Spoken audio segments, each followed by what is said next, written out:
Hello à tous les amis, c'est Delphine, j'espère que vous allez bien. Écoutez, je suis super contente de vous retrouver pour le voyage des arcanes et ce soir on va faire le magicien.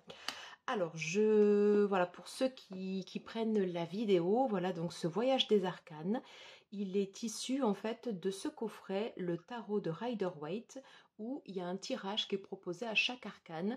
Et j'ai redécouvert un peu ce coffret que j'avais laissé en déshérence et je m'étais dit que c'était super sympa comme idée de tirage. Voilà, et puis j'avais envie de changer aussi un peu sur les tirages.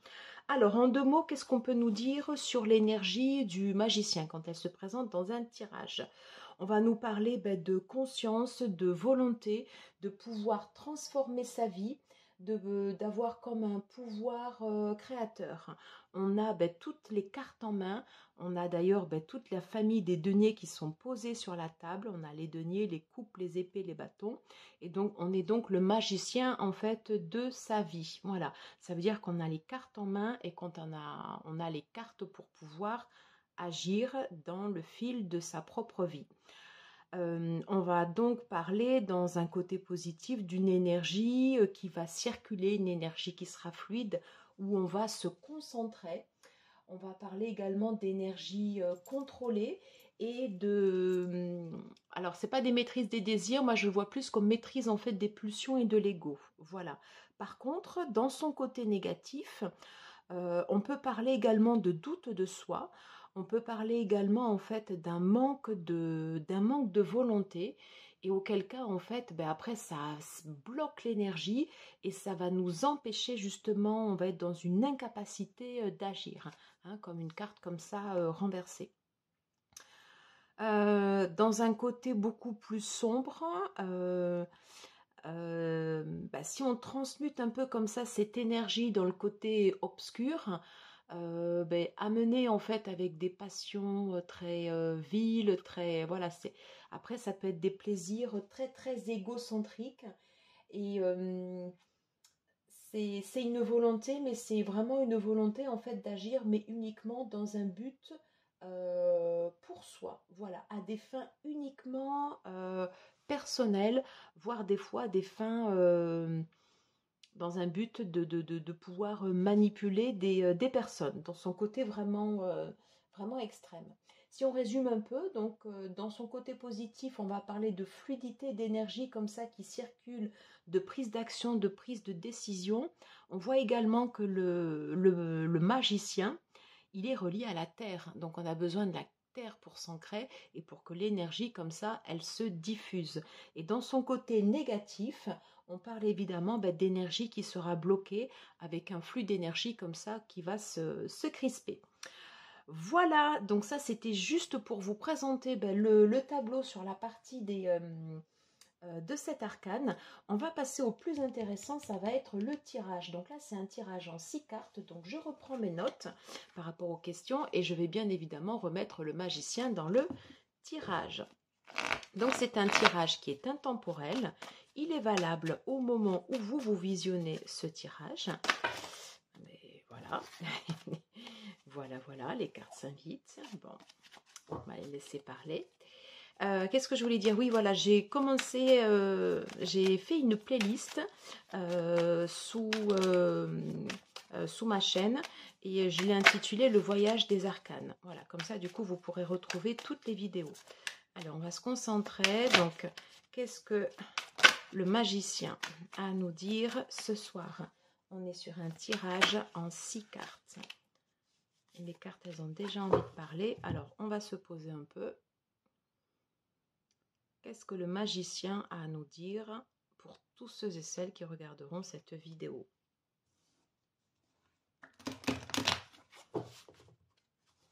J'espère que ça ne fait pas trop de bruit parce que j'ai changé d'endroit pour cette vidéo en tout cas. Allez, qu'est-ce que le magicien a à nous dire? Hop. Ok. Allez, on va passer à la première question. Que représente la magie pour moi?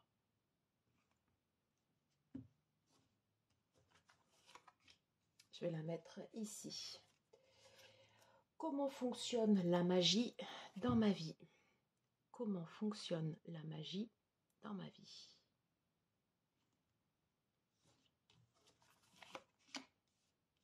deuxième carte. Troisième carte. Dans quel domaine je peux trouver de l'énergie? Dans quel domaine je peux trouver de l'énergie? Ok. Il nous reste 3 questions. Donc, où trouver cette énergie? Où trouver cette énergie? Ici. Ok. Comment l'utiliser? Celle-ci. Et on va faire la dernière, presque la plus importante, j'ai envie de dire. Comment puis-je devenir un magicien? Là, j'ai envie de faire comme ça. Comment puis-je devenir un magicien? C'est celle-ci. Bien, bien, bien. Il me tarde de découvrir ce tirage. Ok. Allez, première question. Que représente la magie pour moi? La magie pour moi, c'est la coopération. Ça va être le fait d'associer des idées, d'associer des projets, de partager un savoir-faire avec les autres. J'entends le donner et le recevoir. C'est pas exactement lié à cette carte, mais je l'associe en tout cas à cette énergie-là, ici, maintenant. Oui, c'est le fait de partager et de construire ensemble. Voilà. On ne construit pas, on n'avance pas tout seul dans son coin, on construit ensemble. Et c'est ça la magie. Et ça va être avec l'association de chacun, en fait, chacun apporte sa pierre à l'édifice. Et c'est ce qui va permettre de pouvoir faire grandir un projet, de pouvoir faire naître un projet, qu'il puisse s'épanouir. Voilà. Et ça va être le fait, comme ça, d'associer nos idées, nos compétences, notre créativité, notre envie, voilà, et l'envie que ces projets se concrétisent. Hein. On parle là, en fait, ici de magie, mais de magie, en fait, qu'on va voir, de magie qui va prendre forme dans la terre, enfin, qui va se matérialiser sous nos yeux. On ne parle pas d'un concept éthéré, on parle de quelque chose qu'on construit ensemble et qui va s'ouvrir. C'est chouette. Deuxième question, comment fonctionne la magie dans ma vie? Comment fonctionne la magie dans ma vie? Le roi de coupe. La magie fonctionne dans ma vie avec la bienveillance, avec le cœur. La magie, on va la sentir au fond de soi. Alors là, on avait vu qu'elle s'exprimait dans la matière. Hein, elle s'exprimait dans la matière. Mais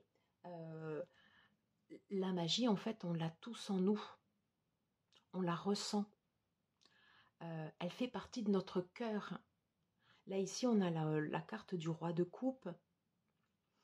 Mais de façon beaucoup plus générale, la magie, elle est dans nos cœurs. Elle est présente en nous.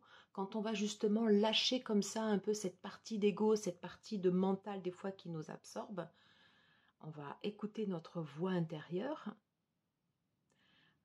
On va ouvrir le cœur. Il y a quelque chose qui s'ouvre en nous avec le cœur. Et c'est là où réside notre magie. Dans quel domaine je peux trouver de l'énergie? Ouh, ça c'est du tirage. Donc, merci les guides. Merci les guides. 9 d'épée. Ouais. Dans quel domaine je peux trouver de l'énergie? Dans les moments durs, dans les moments les plus difficiles. Ça me fait penser au tirage d'hier sur le mat, où on disait que l'énergie du fou, comme ça, elle venait dans les moments les plus cruciaux, les moments charnières. C'est un peu cette même énergie qui se présente là. La magie, elle est naturellement en moi, on l'a vu avec le roi de coupe, et je peux aller directement trouver et puiser cette énergie au fond de moi, dans les moments où ça pique.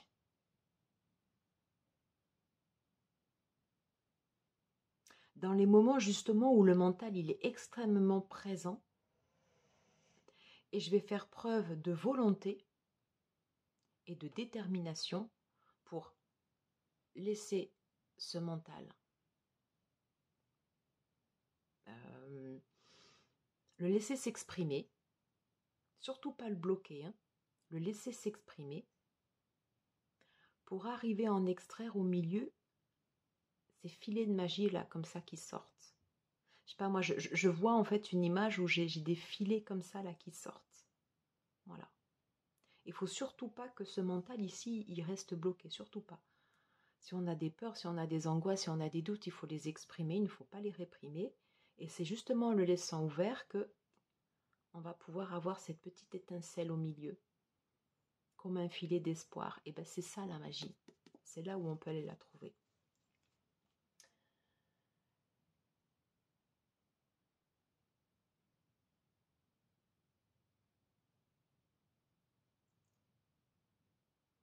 Excusez-moi, j'ai bugué.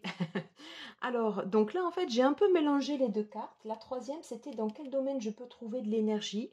Je peux la trouver, en fait, au fond de moi, dans les moments les plus durs. Hein, c'est ça, c'est dans les moments les plus durs, dans le moment où le mental travaille est prédominant, en le laissant s'exprimer, où on va avoir comme ça ces petits filets de magie. Et donc, du coup, où la trouver? Le 8 de coupe. En quittant une situation,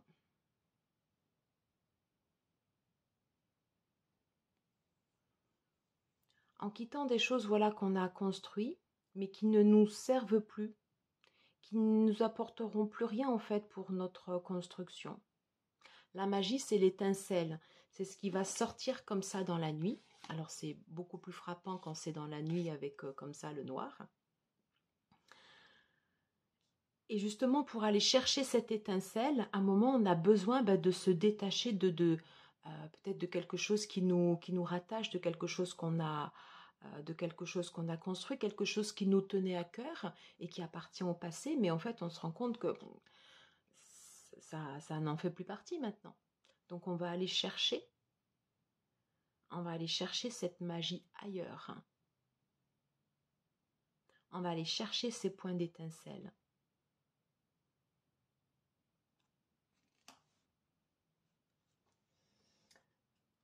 Comment utiliser cette magie? Très très intéressant, la force. On peut utiliser cette magie. Alors, l'image de la force avec cette femme comme ça qui prend un lion dans la tête d'un lion en fait dans ses mains, c'est comme si nous on était ici. Et vous voyez d'ailleurs, on retrouve le sigle de l'infini comme celle du magicien. Et c'est comme si nous, on va pouvoir dompter ici notre mental. Notre mental, il peut nous bloquer justement pour faire circuler l'énergie et pour aller chercher comme ça cette conscience, cette capacité d'agir, cette étincelle. Des fois, ça peut nous restreindre. Voilà. Et c'est comme si nous, justement, là, ici, on allait comme ça bloquer. Alors, c'est pas bloquer le mental, c'est pas ça.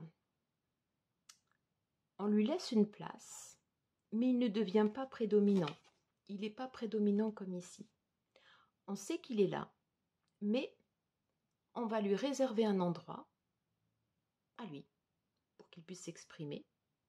Et tout autour en fait de cette place, là justement, c'est là où on a cette magie.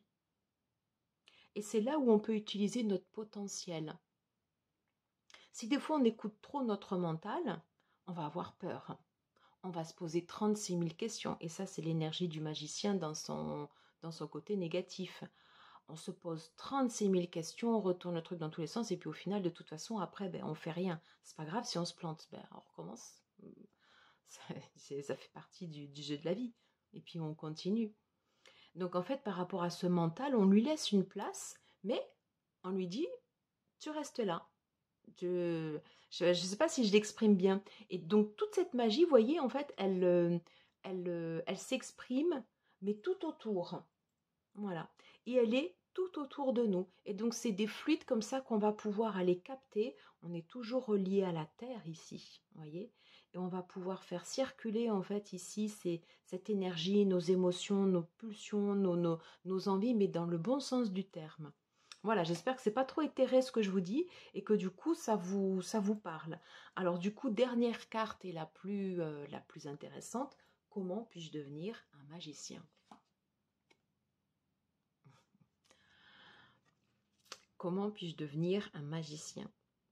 Là, ici, avec la lune, ça nous parlera dans le côté positif de cette carte, c'est aller se relier directement à son inconscient, aller se relier en fait à ses profondeurs. C'est marrant que les deux cartes comme ça se suivent, parce que c'est vraiment donc cette partie en fait du mental, de l'ego, vous voyez, qui est ici, qui a sa place, parce qu'on a tous besoin d'avoir de l'ego et du mental. Ça nous fait partie, ça fait partie également de notre ADN. On en a besoin, mais on a besoin aussi d'un autre espace pour s'exprimer.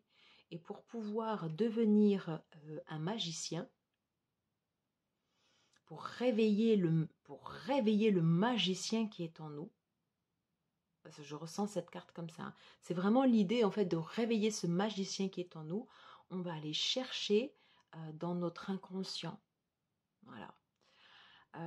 Par exemple, dans la nuit, quand on rêve, justement, où le mental, voilà, il est à 10 000, puisque du coup, on est vraiment dans un état de relaxation quand on dort, quand on peut faire, pour certains, des voyages astraux ou autres. C'est là, justement, où on va être vraiment dans un état de conscience, où on va pouvoir se relier, en fait, à notre inconscient. Quand les rêves nous parlent, ça peut réveiller également en fait voilà des potentiels. Et pour pouvoir devenir un magicien, si par exemple pendant la nuit on rêve, alors on se rappelle pas toujours hein, de tous les rêves que l'on fait, souvent d'ailleurs on les oublie, et ça veut dire qu'auquel cas on n'a pas forcément quelque chose à y retenir. Par contre, quand on s'en souvient, c'est que là, l'inconscient nous a parlé. Et c'est peut-être là, justement, où on a une magie à aller chercher et qu'on a un potentiel à aller puiser dans toutes les informations que notre inconscient nous aura transmises. Voilà, mes chers amis. Écoutez, j'espère que ça vous aura plu. N'hésitez pas à commenter, à liker, à partager, à exprimer également ce que vous avez pensé par rapport à ce tirage. Voyez, on commence en fait avec avec des suites, une coopération, le cœur. On attaque en milieu quelque chose comme ça qui est un peu dur. Et puis après, voilà, on est dans des énergies où justement, du coup, ça va être beaucoup plus fluide et quelque chose de très fort. Voilà. Écoutez, je vous dis à très vite, à demain pour le 3e tirage et petite spéciale également pour ce week-end. Restez connectés. Bisous. Ciao, ciao.